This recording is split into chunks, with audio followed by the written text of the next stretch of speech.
Assalamualaikum warahmatullahi wabarakatuh. Selamat malam pemirsa setia Win Channel.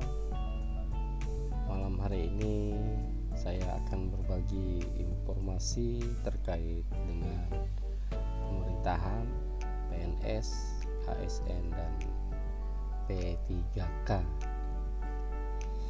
dengan tema apa saja sumber penghasilan PNS tersebut.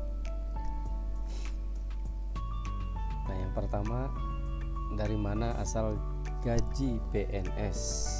Nah, ini yang kita bahas pertama, sesuai di layar yang kami sudah tulis. Dari mana asal gaji PNS? Khususnya Direktur Penyusunan Anggaran Pendapatan dan Belanja Negara Ditjen Anggaran Kementerian Keuangan Kunta Wibawa Dasanugraha menjelaskan bahwa gaji PNS diambil dari Anggaran Pendapatan dan Belanja Negara APBN. Nah, pendapatan negara ini sumbernya beragam, salah satunya dari pajak yang dipungut dari masyarakat. Itu yang sudah dijelaskan dari mana asal gaji PNS.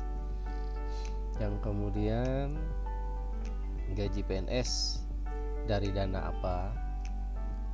Yang pertama, sebesar 14,6 triliun diantaranya berasal dari APBN, yaitu untuk gaji dan tunjangan yang melekat pada gaji baik PNS maupun P3K. Yang kedua, untuk pensiunan sebesar 7,86 triliun.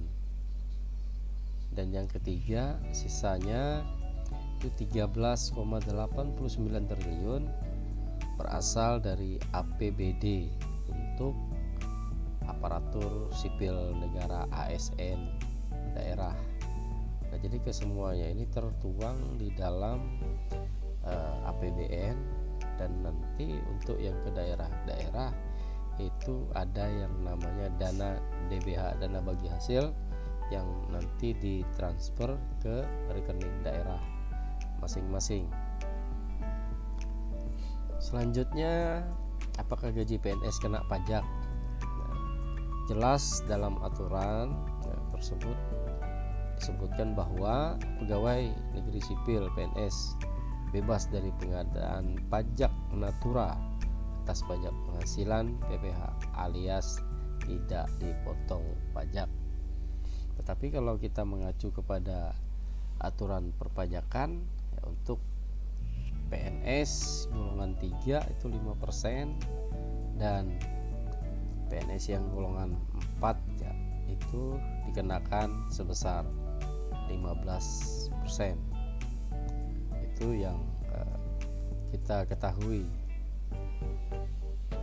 Selanjutnya, gaji PNS dapat apa saja? Nah, jumlah gaji dan tunjangan PNS jadi salah satu alasan kenapa profesi tersebut diminati masyarakat.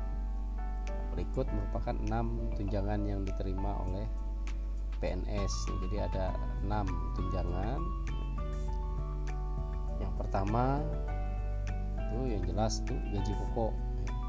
Nah, di luar gaji pokok itu ada beberapa tunjangan. Yang pertama tunjangan kinerja, yang kedua tunjangan suami istri, yang ketiga itu tunjangan anak, ada tunjangan makan, tunjangan jabatan, dan tunjangan umum. Ini yang pasti yang tertuang sesuai dengan peraturan yang telah diatur di perundang-undangan penggajian PNS. Dari mana saja sumber gaji P3K? Nah, ini sudah saya singgung tadi, yang kita bahas selain PNS, P3K juga. Nah, di sini nantinya gaji dan tunjangan P3K di instansi pemerintah pusat dibebankan kepada APBN, dan sedangkan gaji dan tunjangan P3K instansi pemerintah daerah dibebankan kepada APBD. Adapun teknis gaji dan tunjangan P3K di instansi pemerintah daerah akan diatur lewat Permendagri atau Peraturan Menteri Dalam Negeri.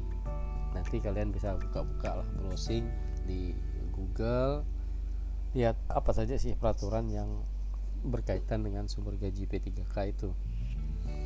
Yang selanjutnya, berapa gaji PNS terbesar di Indonesia? Nah, di sini kalau kita berbicara di golongan 1, golongan 1B atau yang juru muda tingkat 1 itu mendapatkan gaji sebesar Rp1.851.800 sampai dengan Rp2.686.500. Ini pegawai juru tingkat 1 adalah PNS dengan masa kerja 3 hingga 27 tahun. Nah, PNS golongan 1C atau juru mendapatkan gaji pokok sebesar Rp1.776.600 hingga Rp2.557.500. Selanjutnya, berapa gaji PNS terbesar? Nah, dalam aturan ini ya, sesuai tertuang di dalam peraturan menteri ini, di sini dikatakan di aturan itu tertera PNS dengan golongan terendah tercatat mendapatkan gaji pokok Rp1.560.800 dan PNS golongan tertinggi mendapatkan gaji pokok, ini gaji pokok ya, belum masuk tunjangan, itu Rp5.091.200. Ini dituangkan nih peraturan yang perubahan ya, peraturan Menteri Keuangan atau Permenq nomor 39 tahun 2023 tentang petunjuk teknis pelaksanaan pemberian tunjangan hari raya dan gaji ke-13 ini tertuang di sini. Jadi melekat di yang tidak terpisahkan di dalam Permenq ini. Kemudian siapa PNS dengan gaji tertinggi? Nah, PNS dengan gaji tertinggi kalau kita lihat dari sini, hal ini tertuang dalam Peraturan Gubernur atau Pergub nomor 64 tahun 2020 tentang perubahan atas Pergub nomor 19 tahun 2020 tentang TPP, tunjangan perbaikan penghasilan.